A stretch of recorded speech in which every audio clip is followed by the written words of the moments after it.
Quero conversar com você hoje sobre alguns outros dons espirituais e vamos começar falando sobre um dom muito incrível e que nem sempre as pessoas estão entendendo. Vamos lá?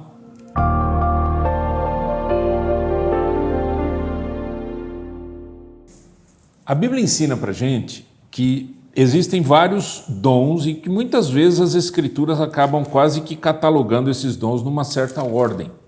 Então, por exemplo, aqui em Efésios capítulo 4 diz assim no versículo 11, e ele mesmo concedeu uns para apóstolos, outros para profetas, outros para evangelistas. Vamos começar com esse dom? Evangelista, dom de evangelizar. Aí a pergunta que talvez você me faça é, pastor, e quando Jesus disse que todos nós deveríamos evangelizar? Qual que é a relação desse dom com a função ou o ministério de evangelizar? Bom, primeira coisa que a gente tem que entender é que evangelizar é um dever de todo cristão, né? A Bíblia diz isso em Mateus capítulo 28, e de fazer discípulos de todas as nações. A Bíblia fala isso em Marcos capítulo 16, e de pregai o evangelho a toda criatura, né? Então, sempre tem uma palavra para que as pessoas compreendam que compartilhar a fé é evangelizar. Evangelizar é ajudar as pessoas a compreenderem as boas novas de Deus. As boas novas de Deus. É isso que quer dizer a palavra evangelho. Então, o evangelista é aquele que leva as boas novas. No entanto, para efeito de dom espiritual, o evangelista tem algo diferente. Então, vamos dar uma olhadinha nisso. Primeira coisa, o dom de evangelista, né, ele não aparece assim muitas e muitas vezes nas Escrituras, não, mas a gente pode ver isso em Atos 21:8, que fala que Filipe era um evangelista, né? Atos 21:8, Efésios 4:11, que é esse que eu li, e eu quero achar aqui 2 Timóteo capítulo 4, versículo 5, 2 Timóteo 4:5, e você vai ver como que o apóstolo Paulo ensina a Timóteo a esse respeito. 2 Timóteo, capítulo 4, versículo 5, diz assim, tu, porém, Paulo está falando para Timóteo, tu, porém, sê sóbrio em todas as coisas, suporta as aflições, faze o trabalho de um evangelista, cumpre cabalmente o teu ministério. Você percebe que aqui há uma caracterização um pouco diferente do seja uma testemunha de Jesus. Todo cristão testemunha de Cristo. Todo cristão apresenta o evangelho. Todo cristão é um evangelista, mas o dom de evangelista é uma característica distinta, que é basicamente o poder de Deus que se manifesta na vida de uma pessoa para que esse evangelismo tenha características completamente miraculosas. É diferente de eu sentar aqui e falar, olha, vamos lá, vamos estudar a Bíblia, vamos ver o que a Bíblia fala, olha, tem o Evangelho de Mateus, aqui em Marcos, diz em João, em Lucas, né? Mas o evangelista, ele parece, biblicamente falando, que ele tem um poder de Deus para ganhar vidas de uma forma absolutamente diferente. Então vamos entender isso daqui um pouquinho. O evangelista, além de testemunhar sua fé, vai muito além disso, ousada e destemidamente levando pessoas ao conhecimento da verdade com grande facilidade. Isso é uma característica do dom de evangelista. Algumas características são inerentes a este dom. A pregação da palavra de Deus, a prontidão na ministração do evangelho, a Bíblia fala em insta a tempo e a fora de tempo, né? Nesse sentido de aproveita as oportunidades, é a correção da vida cristã também, se o ouvinte não atende à fé, ao menos fica convencido da vontade de Deus e do pecado que o assola, a repreensão, né? O evangelista admoesta, corrige, ajuda a pessoa a compreender a vontade de Deus, severamente, levando os homens a uma vida mais santa com Deus. Exortação tem a ver com encorajamento, também é uma característica. Há sempre uma ajuda presente da parte do evangelista, levando as pessoas a se sentirem mais seguras no relacionamento com Deus. Então, toda igreja precisa de um evangelista. O apóstolo Paulo diz, em primeiro lugar, apóstolo, em segundo lugar, profeta. Então, o apóstolo ele vem abrindo o caminho, o profeta vem sedimentando o caminho, o evangelista vem anunciando a boa notícia de uma forma poderosa, de uma forma espetacular, né? Eu já encontrei algumas pessoas que têm o dom de evangelista. Como eu disse, todos nós compartilhamos do evangelho, todos nós falamos de Cristo, todos nós levamos pessoas ao conhecimento do Senhor, mas algumas pessoas fazem isso de uma forma espetacular. Eu me lembro quando eu fui um dos pastores de uma igreja no Canadá, que o pastor da igreja, ele tinha o dom de evangelista. Era incrível. Aquele homem abria a boca, as pessoas vinham correndo para Cristo, chorando. Uma vez eu me lembro, ele nem tinha pregado.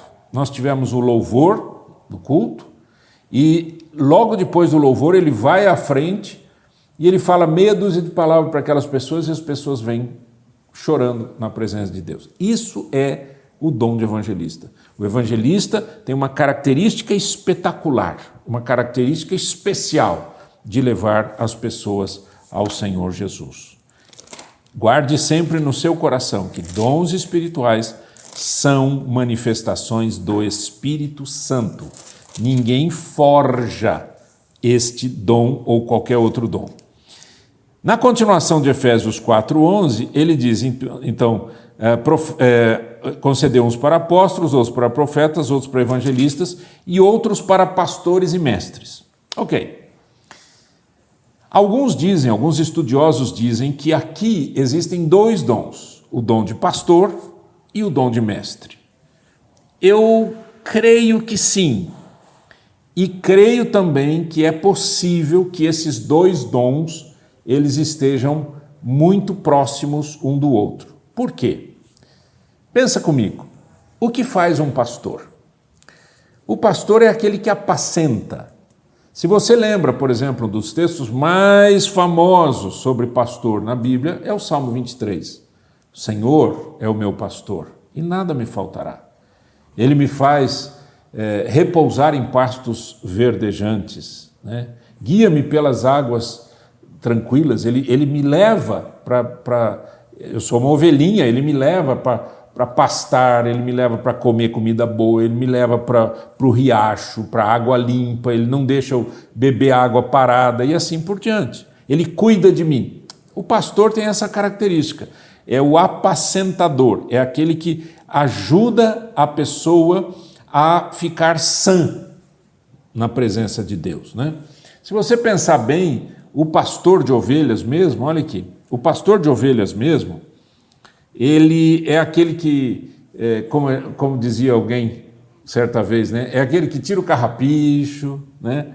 É aquele que cuida da lã, é aquele que, se a lã está muito grande no carneirinho e o carneiro cai, ele pode não conseguir se virar e vem o lobo e tal, o pastor é aquele que desvira a ovelha, né? A ovelha é muito ingênua, e se não houver um cuidado, a ovelhinha ela segue alguma outra. Então, por exemplo, se uma cair num buraco, as outras vêm e vão caindo. Ela não para e pensa, espera um pouquinho, o que está acontecendo aqui? Alguém caiu, eu não quero cair. Não faz isso. Por isso ela precisa de um pastor. E o Senhor fala sobre isso de uma forma muito bonita. Eu quero ler para você aqui no Evangelho de João, num momento muito incrível, muito interessante. Jesus havia sido morto, ressuscitou, e Pedro e vários discípulos foram pescar. E Jesus aparece a esses discípulos, né? Aparece principalmente a Pedro, trazendo uma história nova para Pedro, né? Pedro havia negado 3 vezes a Jesus, e aqui, por 3 vezes, Jesus traz um desafio para a vida de Pedro. Então, João 21, verso 15, diz assim: depois de terem comido, perguntou Jesus a Simão Pedro: Simão, filho de João, amas-me mais do que estes outros? Ele respondeu: sim, Senhor, tu sabes que eu te amo. Ele lhes disse: apacenta os meus cordeiros. tornou a perguntar-lhe pela segunda vez: Simão, filho de João, tu me amas? Ele lhe respondeu: sim, Senhor, tu sabes que eu te amo. Disse-lhe Jesus: pastoreia as minhas ovelhas. Pela terceira vez, Jesus lhe perguntou: Simão, filho de João, tu me amas? Pedro entristeceu-se por ele lhe ter dito pela terceira vez: tu me amas? E respondeu-lhe: Senhor, tu sabes todas as coisas, tu sabes que eu te amo. Jesus lhe disse: apacenta as minhas ovelhas. Você percebe que o amor é que leva o pastor a apacentar. Então, o que Jesus está pedindo para Pedro? Pedro, você me ama? Se você me ama, você tem que apacentar.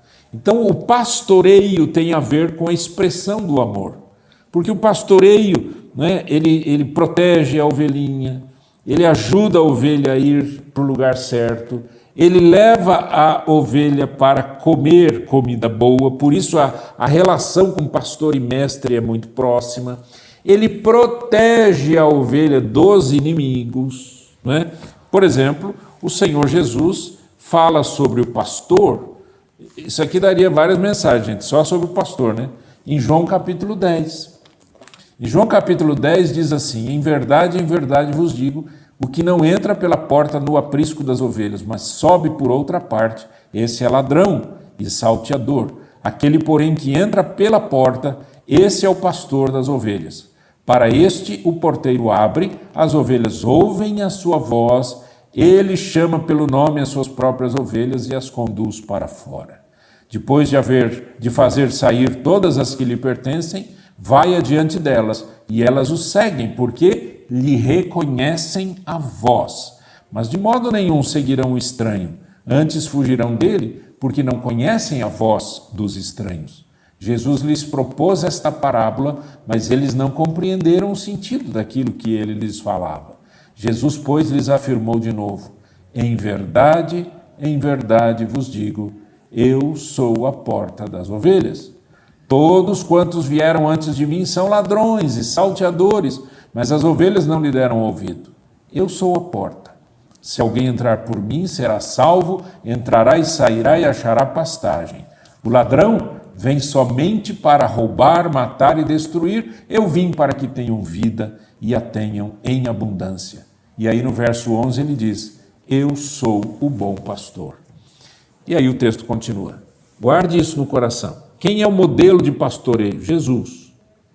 O que Jesus fez com os discípulos é o que o pastor faz com as ovelhas. As ovelhas são quem? Aqueles que entregaram sua vida a Cristo e andam com Cristo, né? Que a gente chama dos membros da igreja, os membros da coletividade, da comunhão, da comunidade. O pastor deve viver como Cristo viveu, cuidar da ovelha como Cristo cuidou, falar como Cristo falou. Daí a conexão novamente, pastor e mestre. Por quê? Porque Jesus ensinava. Eu preciso ensinar a ovelha, eu não posso só ficar protegendo a ovelha, o tempo todo ficar cuidando da ovelha, indo para cá, indo para lá. Não, eu preciso ajudar essa ovelha a conhecer as Escrituras. Por isso, pastor-mestre, pastor-mestre, pastor-mestre. Existe também o dom de ensino, sendo caracterizado à parte em outro texto bíblico como um dom espiritual. Mas pastor-mestre anda junto, ajuda, abençoa, cuida, né, dá orientação para a ovelha, faz com que a ovelha ande no caminho correto. O que a gente tem muito hoje é falta dos pastores serem pastores. Porque, olha só, o pastor não é pastor porque ele fez teologia. O pastor é pastor porque ele tem o dom de pastor. Agora, existem pastores que fizeram teologia, que têm o título de pastor, que pastoreiam as igrejas, mas não pastoreiam porque não tem o dom de pastor. Tem outros dons. Pode ser, como eu falei, aquele pastor que tinha dom de evangelista, pode ser que o pastor tenha dom de profeta, pode ser que o pastor tenha dom de apóstolo, o pastor título, né? Mas o pastoreio espiritual é um dom espiritual. E uma pessoa que não fez teologia, que não cuida de uma igreja, que não administra uma igreja, pode desenvolver o ministério pastoral com muita autoridade e com muito poder. Por quê? Porque o dom espiritual vem de Deus. Guarde isso no seu coração. Não esqueça, os dons espirituais são manifestações de Deus na vida da igreja, para a edificação da igreja e para o bem comum.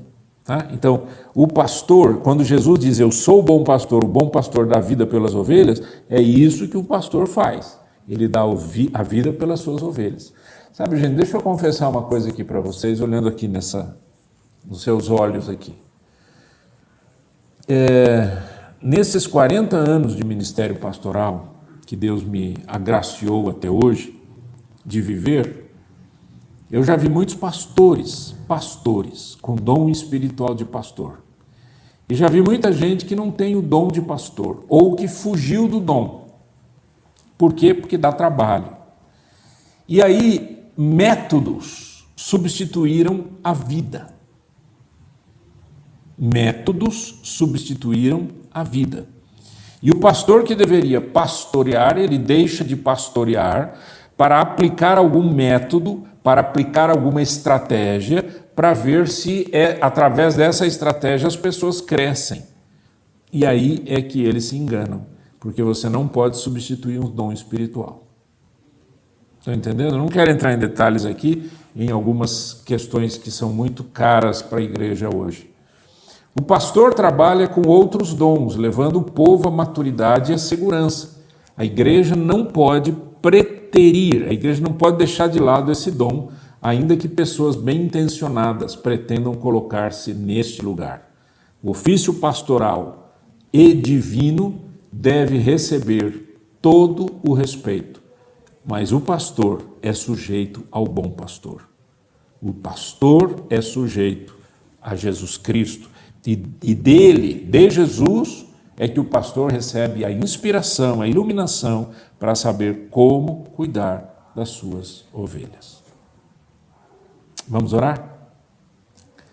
Que a tua graça maravilhosa, Senhor, esteja sobre nós no estudo dos dons espirituais e que nós tenhamos uma visão muito prática e muito bonita do que é viver para te agradar com os dons do Senhor, em nome de Jesus. Amém e amém.